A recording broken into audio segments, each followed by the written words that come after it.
So kaya first sweldo ko yon in YouTube. That was my first salary. That was my first paycheck. And then yung second nating paycheck is sa mga gustong mag-vlog. Guys, start now. Don't pressure yourself. Just make it a fun. Again, I will be giving another giveaways. Hi there, it's another day. It's another day of vlogging. Today, guys, we will discuss something because one of our subscriber asked me about it. Actually, the question was a few weeks ago and I was thinking about it. How can I do vlogs? How can I make a topic about it? So actually, the question was if I am already monetized. If our channel is already monetized. Actually, this will be few topics that we will be discussing. Like for example, if I am already monetized, of course, number one, how much I earned for doing vlog. And also we will discuss how are the processing should be done before monetizing, before getting your paycheck, so on and so on. So first, of course, guys, hindi na tayo magpapaligoy-ligoy pa. Let's do it. And anyways, guys, if you are new in my channel, please don't forget to subscribe. And thank you for subscribing, everybody. And of course, to our new subscribers, guys, thank you so much for subscribing and thank you so much for considering me as vlogger. So thank you so much again. And anyway, so let's go to our topic. First, guys, am I already monetized? Yes, of course. I'm already monetized last year, September. Actually, last year, September, monetized na ako. And how did I do it? Of course, with the help of our very own Miss Libby Ann.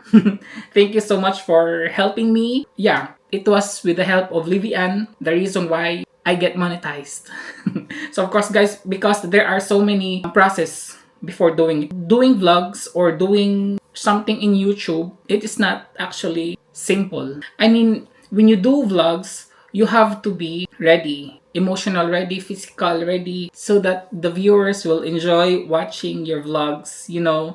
And of course, before you will do vlog, you have to think about what type of vlog you are doing. Name of your vlog. Let's, for example, my name is Arcevel. I have my real name actually, but Arcevel created Libby Ann. So anyway, so yon. There are a lot of topics. I mean, there are a lot of styles how you do vlogs, how you want your channel to be. After you created your name, the type of channel you wanted to have, first you have to have 1,000 subscribers. First 1,000 subscribers, you have to get, you also have to collect 4,000 watch hours. How long it will take? It depends din, depende din yan, guys. In my case, it took me, I think, 9 months. The 4,000 watch hours, it's easy because you just have to upload videos.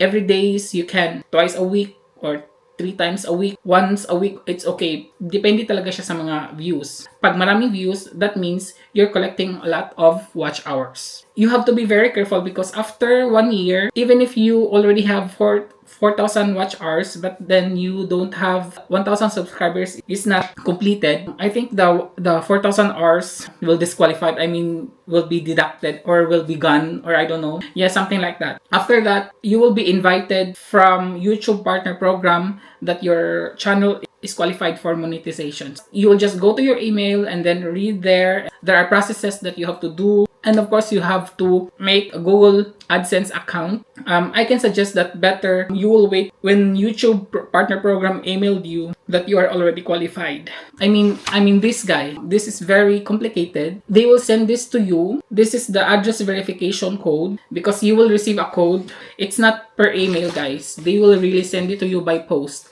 They have to do it in order for them to know that you're living there in that house, to prove that that address is real, that you are living there. After that, you have to identify your verification ID. So it's complicated again. But later on, you will know it naman because they will really email you. Again, make sure that you are already qualified for monetization. And when is the actual earnings will get into your channel after monetizations, guys. For example, I got monetized. I got an invitation because I completed the 1,000 subscribers in September. So automatically, they will send you email. Automatically, the earnings will get into your channel per videos. So per videos yun. Actually, the Google payment will pay you, not actually the YouTube. So it's the partner of YouTube actually. So the Google payment will pay you. So when did I get paid? Actually, guys, it depends in which country you are. Because for example, in Germany, Google Payment have something like quota that you have to earn.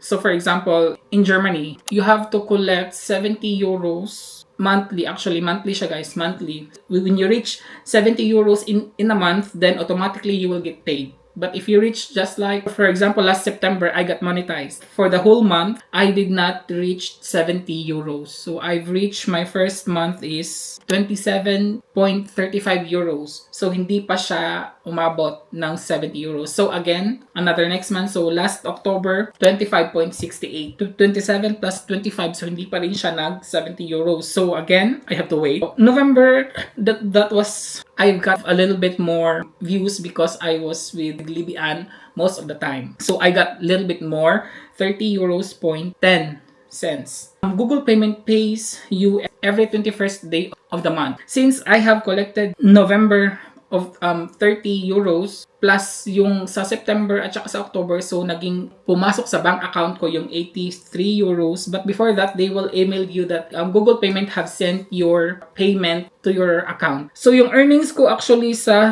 December, I mean, this 83.13 euros guys, ito yung na-earn ko from September, October, and November. 3 months. Kasi na-reach natin yung 70 euros, so binigyan tayo ng salary. Kaya nung last December 21, na-receive ko yung salary ko. Hindi included yun yung earnings ko from December 1 pa guys. Wala pa yun. Hindi yun. Ibang earnings pa yun. So from December 1 to December 30, hindi included dito yung 83.13 euros. That was my first paycheck na atin natanggap. So na-reveal ko na yung first paycheck natin is last December. At yun ang pinamigay natin as GCash. Sa mga naka-receive ng GCash natin, congratulations again. So kaya first sweldo ko yun in YouTube. That was my first salary. That was my first paycheck, 83.13 euros. If you have thousands of views, then you will get every month because the quota is 70 euros. And then when you reach that every month, then automatically you will get 70 euros per month. And then yung second nating paycheck is, again, from December to 31, earnings natin is 20 euros lang. And then January, we got 17.26. February, we got 18.71. March, we got 18.23. So, nakuha natin yung 70 from December, January, February, and March. So, 4 months naman. Kasi nga humina yung views natin, so kaya na medyo natagalan. Pero at least, may sweldo tayo, di ba? Kaya na-email na to nila last week sa akin na meron na akong matatanggap na 74.81 euros. Since since December hanggang March. Kasi April is already, last April 21, nag-email sila sa akin na meron ng papuntang salary sa aking account. So yun, that's how YouTube paid the vloggers. Yeah, yun nga. Kung marami kang views, then you'll get more money coming in your channel. So ayun, as I've said guys, doing YouTube is not an easy job. Yeah, this is a job, of course, because you have to create good topic. You have to think about what topic for today will be. You have to edit. After editing, you still have to make these thumbnails, and then of course in the thumbnails you still have to think about if this thumbnail is good, and then the title, of course, guys. Sometimes the title before ng entry, malalaman mo na kung ano ang title ng vlog mo for today. Sometimes hirap talaga siyang hanapin kasi sometimes, like me, I'm always in the house. Minsan hirap akong makapag-create ng title, makapag-create ng thumbnails. So hirap ako minsan kasi nga dito lang tayo sa bahay. Sa mga gustong mag-vlog, guys, think about it. I mean, yeah, first you have to think what kind of channel you wanted to create. If it's your passion, then if it's just for the money, guys, it's more stressful for you. If you're doing vlog just for fun, just to make people happy, or yeah, just like that, and no pressure, mga ganon. So it depends naman talaga kung anong gusto natin, di ba? For me, hindi ko pa siya na full-time job itong pag-YouTube kasi meron pa akong other jobs. So YouTube is just my part-time job. and then part-time pang-alis ng stress. Ganon. Na-enjoy ko na din siya makipag-usap sa camera, nag-e-edit, na-enjoy ko din siya sometimes. Sometimes hirap lang ako kasi pagod, galing trabaho, tapos mag-create ka pa ng topic, mga ganon. So, ayun guys, na-reveal na natin yung ating YouTube paycheck. At sana meron akong at least konting na i-share sa inyo sa mga gustong mag-YouTube, sa mga gustong mag-vlog. Guys, start now. Don't pressure yourself. Just make it a fun. So, yun. At kung ikaw ay nanonood sa ating vlog hanggang sa pagtatapos ng ating vlog na ito, and dahil meron na tayong second paycheck na natanggap, again, I will be giving another giveaways. Yes, guys. But, sad to say, unlike the first giveaways, medyo malaki yon. But this time, guys, kasi hindi pa ako makaka-put up.